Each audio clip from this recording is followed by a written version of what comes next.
The bots are ready to go. Here we go in 5, 4, 3, 2, 1, fight! Plasma Plus up to speed. Number 7 rams it.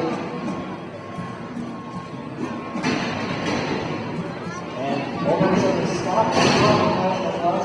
Drums back up to speed.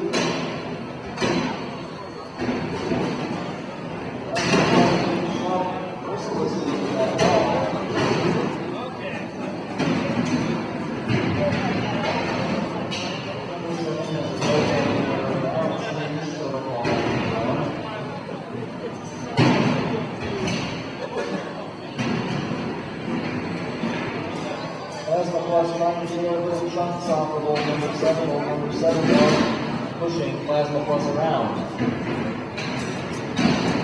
See the occasional spark. And Plasma Plus may have been stranded on the IV, but old number 7 freed it.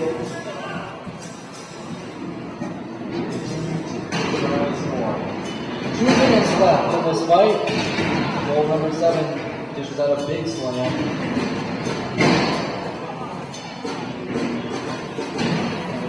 First in the IV on that hit.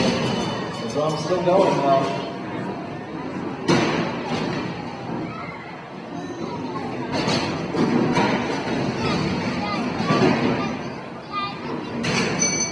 Plasma Plus, a little dazed, driving himself to the wall at one point. Old number 7, unrelentless. And the miss by old number 7. Plasma Plus trying to move, not able to move, and old number 7 gets moving again.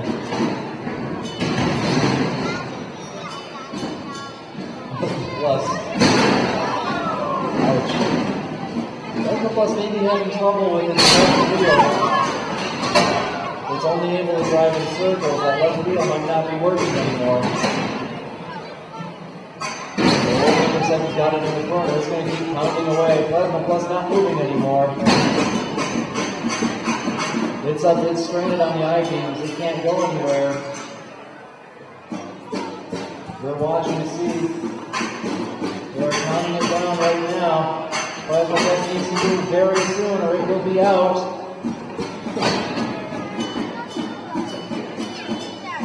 Plasma Plus inches forward just a bit. So old number 7 sliding. Less than 30 seconds left in this fight. Plasma Plus still moving ever so slightly. Number 7 is kind of watching, and it strikes. Well, this fight is going to end in 10, 9, 8, 7, 6, 5, 4, 3, 2, 1. This fight is over. It goes to the judges.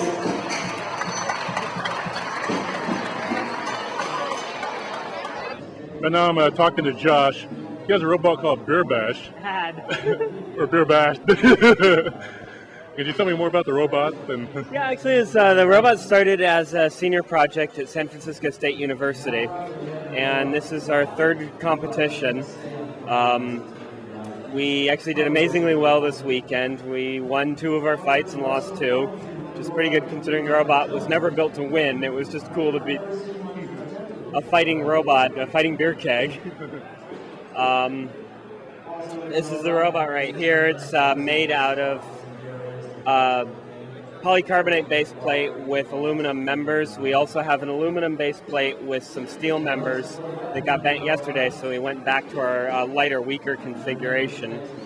Got a couple of very powerful motors that I hope are still good because they're expensive. And we have our armor. Can you introduce the other members of your team? Actually, you just walked up. We have Vish and Susan is just walking away. Vish is our electrical engineer, and Susan does most of the machining. The next robot is LNB, which stands for Leave No Witnesses. And we'll be talking to Greg and Travis about the robot. Greg, tell me more about it. 220 pounds. We went 3 rounds and lost 2, so we're out of the competition right now. But it's a great place, lots of good people, had fun, and what can I say? Just great. It's a good sport. Do you do the design work, or who does it? Yeah, it's all watched BattleBots and came up with some ideas and said we'd do this different or that different. And then finally we just we did it. We live up in Carnation, Washington, and built it out of our garage. And nothing fancy, nothing special. Just here to have fun. All right. I hope to see your competition soon. Okay, we'll be back. Okay. How'd you come up with the name LNW? I got a friend I used to work with, a big French-Canadian guy, and used to be a bouncer in a bar, and that was one of his sayings, was leave no witnesses. And right now I'm talking to Nick. He designed several robots. One's a giant spider. One looks like a mummy or... It's a mummy. It's modeled on a 1920s movie mummy, like the kind of like old jerky arms out front, which lends itself well to cheap robotics. So just 2 motors running it. It's part of my Halloween festivities. I set up a lot of stuff every year in San Francisco, and so for instance the spider here, the kids have to walk underneath the legs to come and get candy, and only the brave ones get the candy. We have good candy, but you have to work for it. Does the spider walk? He doesn't walk. I have a couple of walking robots. The spider was originally a 50-foot robotic octopus that was hoisted up a center pole of a giant tent at Burning Man. And I rebuilt him as a spider. So he sits on top of a cave, and you have to come into the cave to get the candy. All right. Should you tell me more about these other robots here? Yeah, well, this is Ziggy here. He's a hexapod robot, currently the reigning world champion at Robo Games for the Walker Challenge, which is an off-road race for walking robots. He's fully autonomous. When I turn him on, he's sonar guided.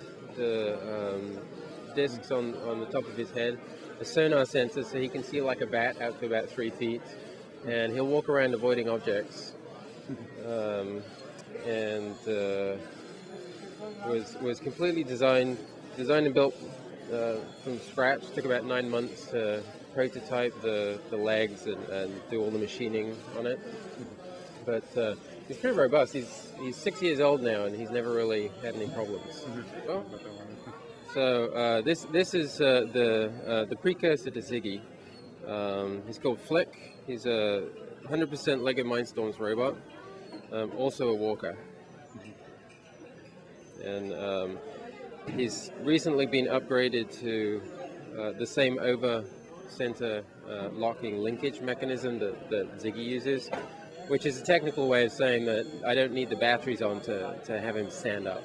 So it's much better for battery usage. Okay. Legends? Yeah. Okay, what do you think about the movie Artificial Intelligence? I think that world is definitely coming. I think we're going to get there mechanically before we get there with the software. We're getting to a point where we can really simulate human motion, with the arms and even walking pretty well. But true artificial intelligence in the mind of the robots is probably a little way off. But I think before we have true artificial intelligence, we'll have simulated intelligence. So the robot will seem alive. But it won't be truly alive, and so things like in the robot, the sex robots played a pretty prominent role, and I think that's probably going to be one of the more popular uses. It seems that always seems to drive a new technology, a simulated human is going to be probably within reach within a decade or two. But I don't know about artificial intelligence. That's a pretty hard problem. Like actually making something truly self-aware is maybe not even possible with electronics. At this point, we really don't know. But I think if we do make them aware, then they're going to get a little annoyed at us for enslaving them in the first place. And that's been explored in movies a lot.